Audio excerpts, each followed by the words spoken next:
You creep up behind a resting lion and drive a spear into its side. No rifle, no fence, no safety net. Just a sharpened stick and a decision most of us would never make. And here's the part that should stop you. That lion wasn't cornered. It wasn't already dying. Somebody chose to walk toward it. The question is why? Why would any creature deliberately hunt the thing that's built to hunt them? Because for most of human history, the most dangerous animals on Earth weren't something you avoided. They were something you went looking for. And the reason is going to flip how you picture our ancestors entirely. Picture the world they lived in. Ice Age Europe, tens of thousands of years ago. Step outside your shelter, and the neighborhood includes cave lions slightly bigger than the lions alive today, cave bears that stood over 3 meters tall on their hind legs, packs of wolves, hyenas the size of a grown person's torso. You were not at the top of this food chain. You were somewhere in the middle, and everyone above you had claws. So you'd assume early humans spent their lives hiding, running, building walls, and sometimes they did. But the archaeological record keeps turning up something stranger, evidence that again and again, our ancestors turned around and attacked the predators directly, which brings us back to that lion. Because for decades, nobody was sure what really happened to it. The skeleton was pulled out of the ground at Siegsdorf in southern Germany back in 1985, nearly complete, a beautiful specimen. Researchers noticed cut marks on the bones right away, and for years the assumption was simple: scavenging. A human stumbles on a dead lion, carves off what's useful, walks away. Opportunistic, not brave. Then a team led by zoo archaeologist Gabriele Russo at the University of Tübingen took another look, and on one of the ribs they found a puncture, not a bite, not a butchery slice. A clean, angled hole, the kind a wooden spear makes when it's driven in hard enough to slip between the ribs and reach the organs underneath. Their reconstruction is almost cinematic. The lion was probably already lying down. A hunter approached from behind and thrust a spear up into its abdomen, aiming for the soft, vital space a thick hide can't protect.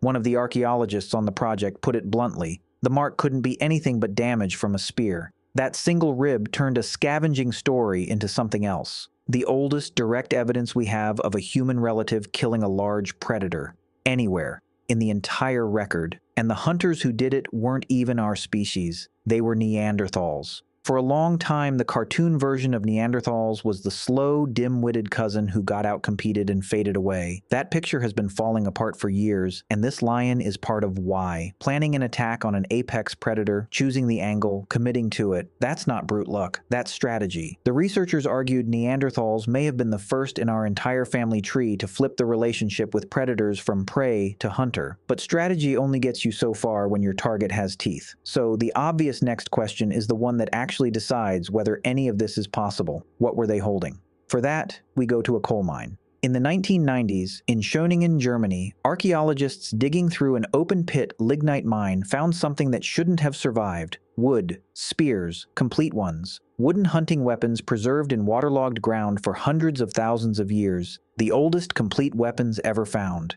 And these weren't crude branches. They were engineered. Carved from spruce and pine, the makers put the weight and the sharpened point at the front, exactly like a modern javelin, so the spear would fly straight. They split the wood, scraped it, sanded it smooth. They hauled the right timber from miles away, because the trees they needed didn't grow at the lakeshore where they hunted. Some were heavy-thrusting spears, others were lighter-throwing sticks you could launch from a distance. Lying right beside them, the butchered bones of around 10 horses. One horse pelvis still had a spear lodged in it. Now, the dating of these spears is genuinely contested. Estimates have ranged from 400,000 years old down to a recent study arguing for around 200,000. But even the youngest number puts sophisticated, planned, purpose-built weaponry in human hands long before our own species was ever hunting lions. The tools came first. The courage was built on top of them. So they had the gear. They had the plan. What did it actually cost them?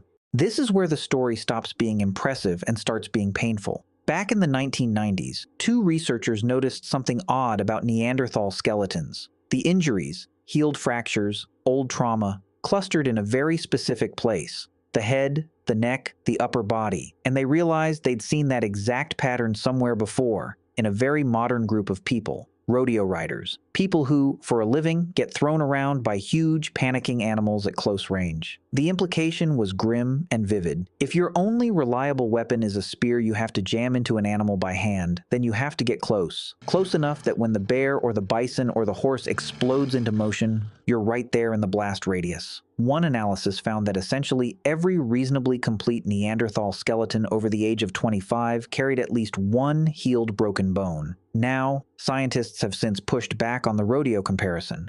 Newer studies found early modern humans had similar injury rates, and that some of those wounds could come from other causes entirely.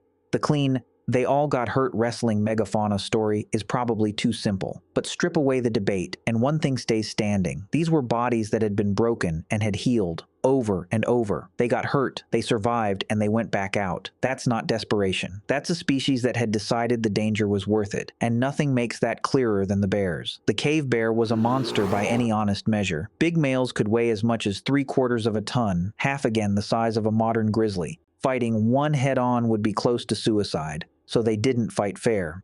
In the Hohlfels cave in southwestern Germany, a researcher found a tiny triangle of flint embedded in a cave bear's vertebra.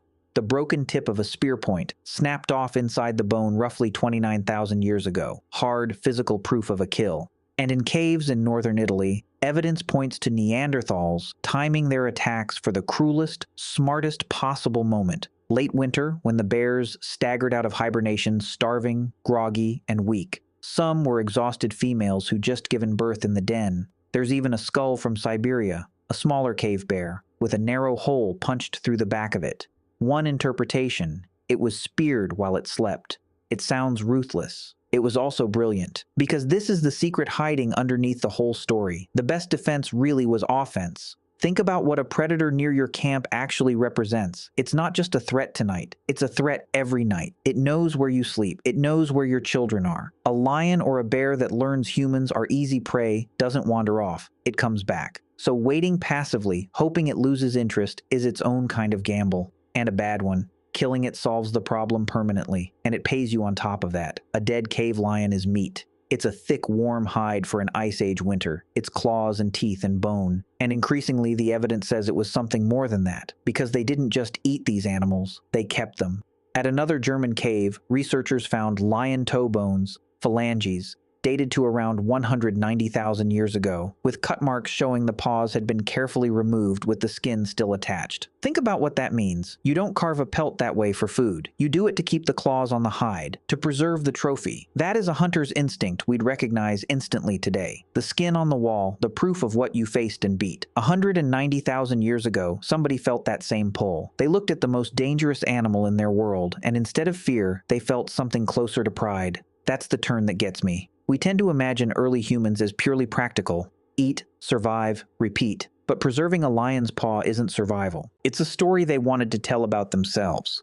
Which, when you think about it, makes our modern lives sound almost embarrassingly soft. Here's where you and I actually live now. The most dangerous predator most of us will face this week is somebody trying to steal a parking spot. Nobody's home security system is rated for saber-toothed cats. None of us lie awake worrying that a cave lion has memorized the layout of the apartment. The scariest thing in my kitchen at 2 a.m. is the refrigerator light judging my life choices. We inherited bodies and brains forged by people who walked toward lions with sharpened sticks, and we use that same hardware to feel brave about sending a slightly assertive email. There's something both hilarious and humbling in that. But don't mistake the comfort for weakness. Every one of those hunts was a bet with a life on the table. The spear could glance off bone. The animal could turn a half-second early. The only reason we have these skeletons full of healed fractures is that somehow those people kept losing the bet partway through and surviving anyway, and choosing to go back out. So the next time someone tells you our ancestors were primitive, remember the rib at Siegsdorf. Remember the spear tip snapped off inside a bear's spine. Remember a Neanderthal carefully saving a lion's claws on a stretched pelt 190,000 years ago because some part of them wanted to remember the day they won.